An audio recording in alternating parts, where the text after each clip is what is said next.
블랙홀 빠진 전세 사기입니다. 최근 서울 양천구에서 30대 전세 사기 피해자가 숨진 채 발견되면서 올해에만 4명의 전세 사기 피해자가 숨을 거두는 안타까운 일이 벌어지고 있습니다. 그렇습니다. 이게 전국적으로 아마 뇌관이 될 거다 이런 분석이 많이 나오고요. 처음에 시작됐던 건 서울 강서구 일대, 그리고 그 이후에는 수도권 일대, 특히 인천 미추홀구의 피해가 일파만파 커지고 있는데 공통점이 있습니다.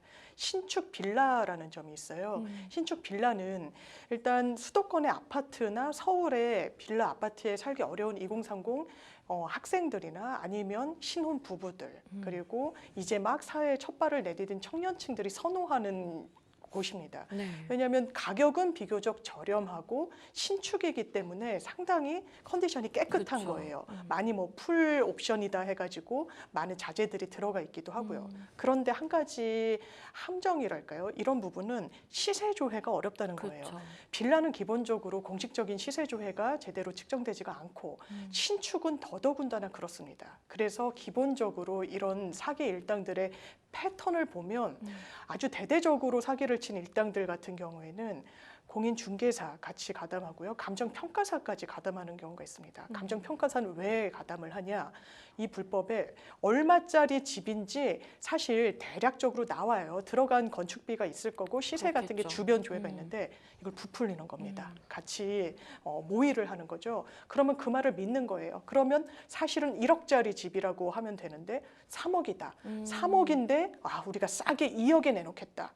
그러면 앞에 저당이 잡혀 있더라도 나중에 그렇죠. 들어오는 임차인들이 저당금 만약에 경매 넘어간다고 하더라도 이거 빼고 내 보증금은 건지겠구나라고 안심을 시켰던 건데 이게 사실은 거짓에서 출발을 했기 때문에 피해 보전이 되지 않고 네 분이 지금 양 변호사님 말씀 주신 대로 돌아가셨는데 대부분은 극단적 선택을 하신 분도 있고 지금은 극단적 선택은 아니지만 뭔가 이 요인이 없었다면 청년이 이렇게 허망하게 사망했을까라는 안타까움을 주고 있는 부분이 있어서 더 이상 이런 피해로 인한 죽음 어떤 행렬이랄까요? 이런 부분은 정말 좀 그쳤으면 하는 바람입니다.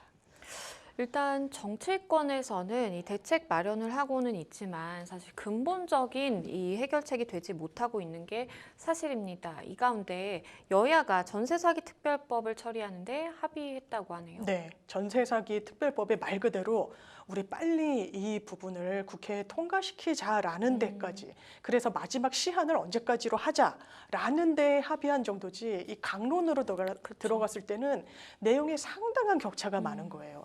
지금 이렇게 여러 청년들이 심지어 극단적인 선택을 하고 사망하고 이런 일들이 이어지자 정부가 당연히 손 놓고 있었던 거 아닙니다. 대책을 마련을 했어요.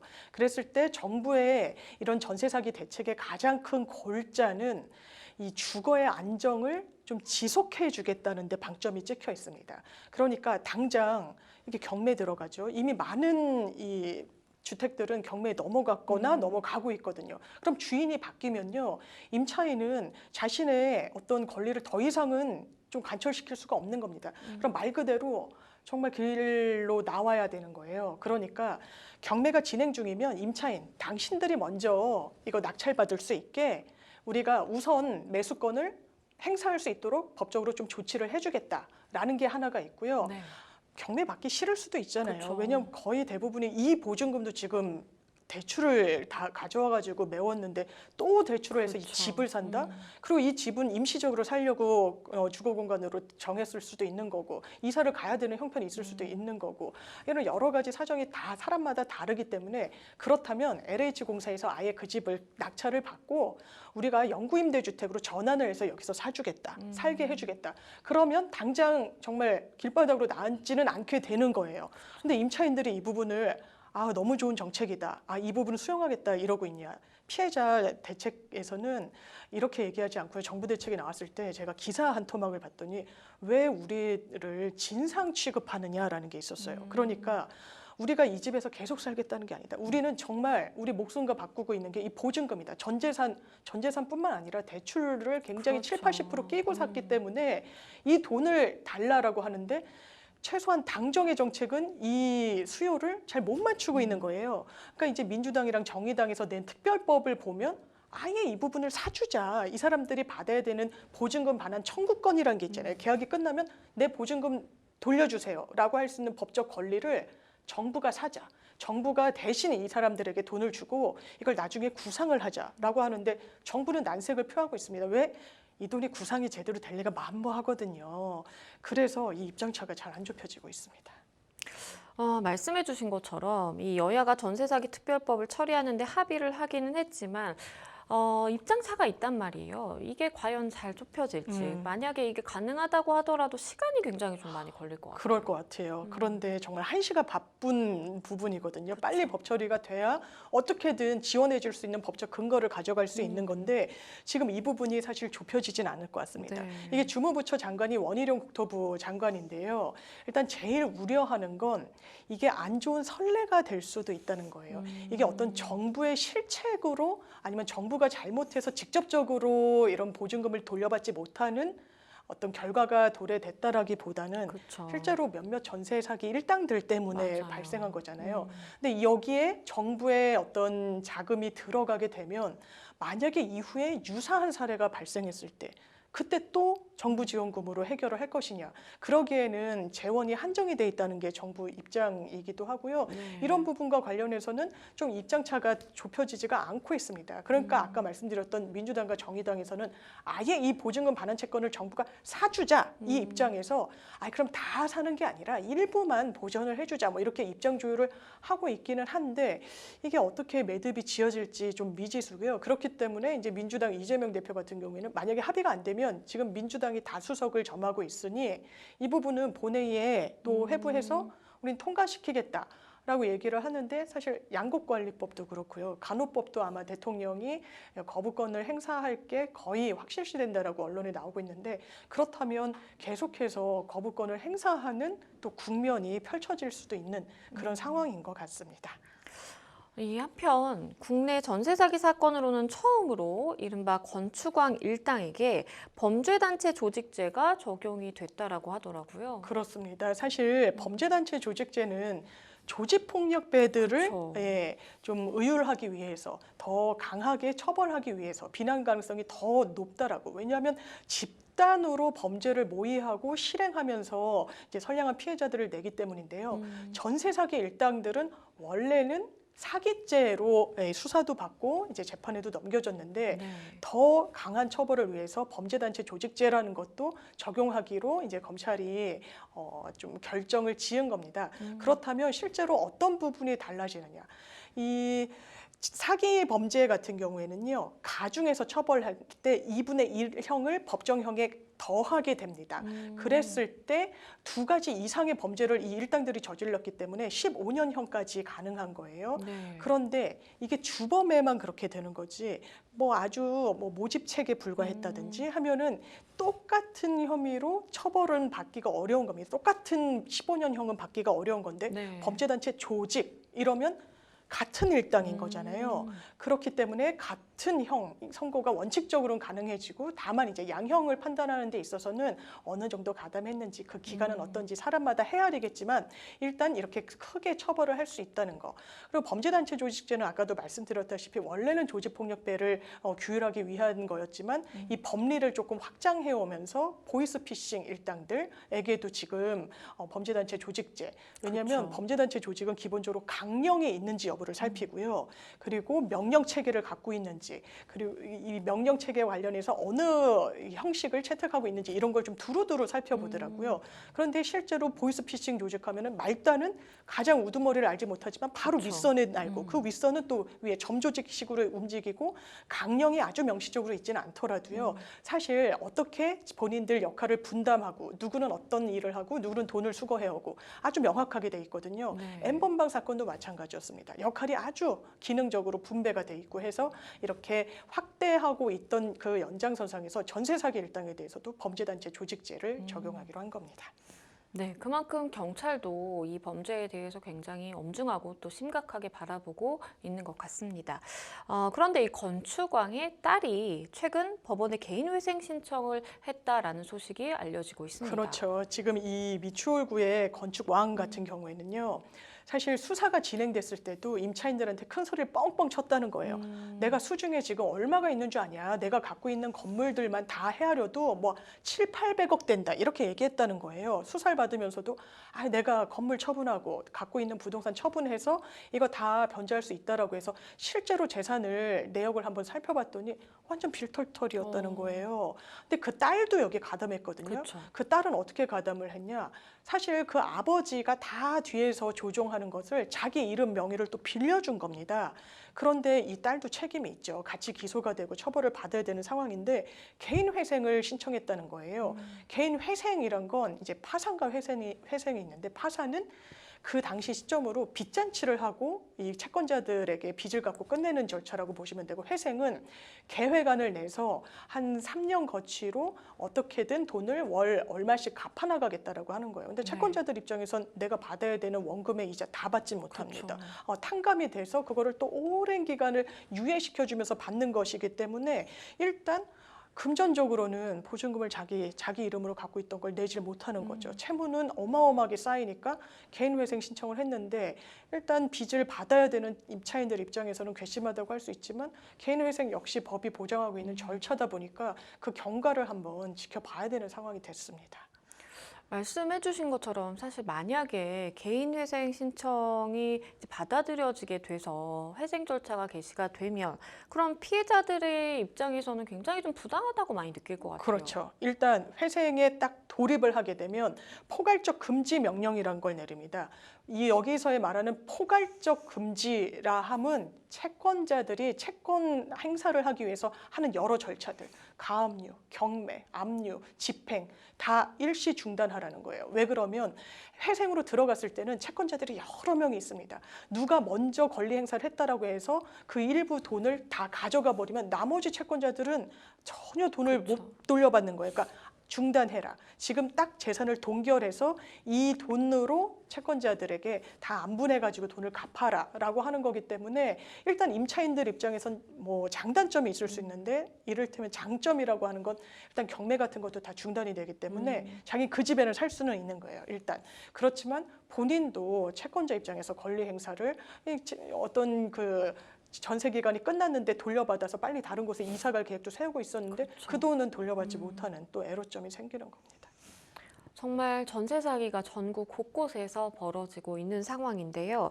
부동산 12채를 담보로 10억 원 상당의 전세 사기 범행을 저지른 일당이 또 경찰에 붙잡혔네요. 이걸 무갭 투자자라고 하더라고요. 그러니까 갭 투자는 또 많이 들여다보셨을 텐데요. 이 사람들이 하는 그 범행 수법은 일단 모집책을 통해 가지고 사람들을 모아온다는 겁니다.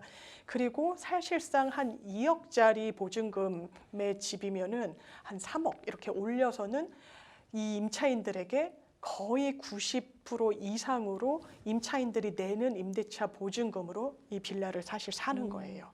그러면 자기 돈은 하나도 되지 않죠. 그러면 자기 명의로 갖고 있게 되면은 나중에 돈 돌려줘야 될 때 문제가 생길 수 있는 겁니다. 이거 돌려줄 돈이 후속 임차인이 안 들어오거나 할 수가 없거든요. 그럼 바지 사장을 끼는 겁니다. 속칭 바지 사장을 대동해서 전혀 재력이 없는 사람을 중간에 끼고 자기들은 쏙 빠지는 거죠. 이걸 아주 여러 일당들이 너는 모집책을 해오고 나는 대출을 맡고 누구는 계약서를 쓰는 데 있어서 뭐 직접 임차인들을 접촉하고 이런 식으로 역할을 나눠가지고 했던 거예요. 이런 사람들이 무려 이 집을 임차인들 집으로 산 다음에요.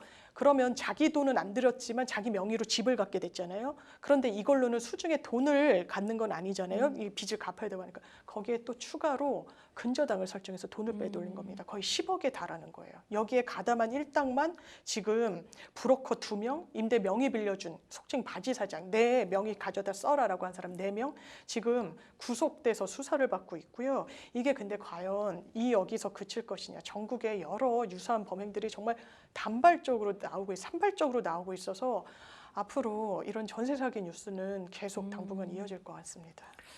그러게요. 전세 사기 이제 시작이다라는 이야기도 참 많이 들려오던데요. 전세 사기 피해자 같은 경우에 이 보증금을 건지기 위해서 부득이하게 내가 거주하고 있는 주택을 낙찰을 받는 일이 있다고 하더라도 이게 청약을 받을 때, 청약할 때 불이익이 없도록 무주택자로 인정이 된다라고 하던데요. 아. 자세히 좀 짚어주시죠. 네, 사실 청약할 때는 내가 얼마나 오랜 기간 집 없이 살았는지가 청약 1순위가 될지 이게 굉장히 당첨 여부를 가르는 주요 변수잖아요.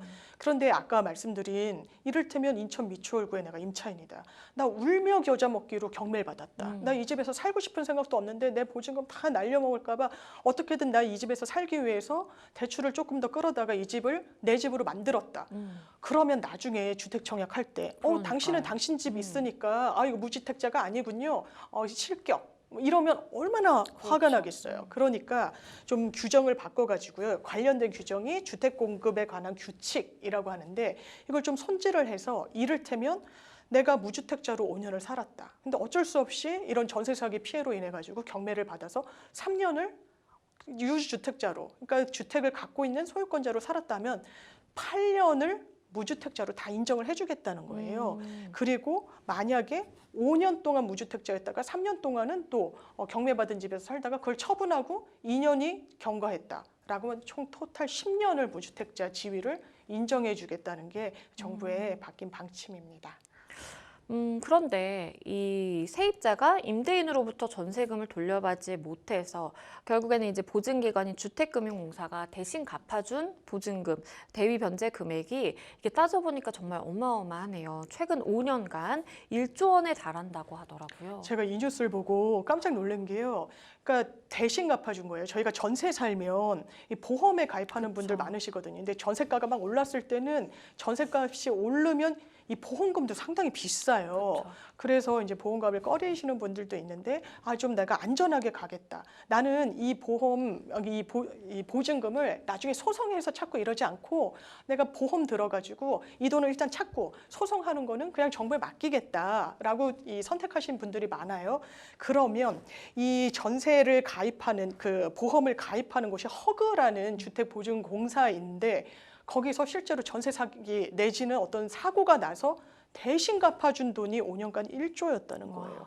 어마어마한 돈입니다. 왜냐하면 이게 사실 구상이란 건 원래 돈을 변제 받아야 되는 사람한테 청구해가지고 받아내는 건데 이게 말처럼 쉽지가 않거든요. 그렇죠. 이 돈이 다 보존되지는 않았을 거예요.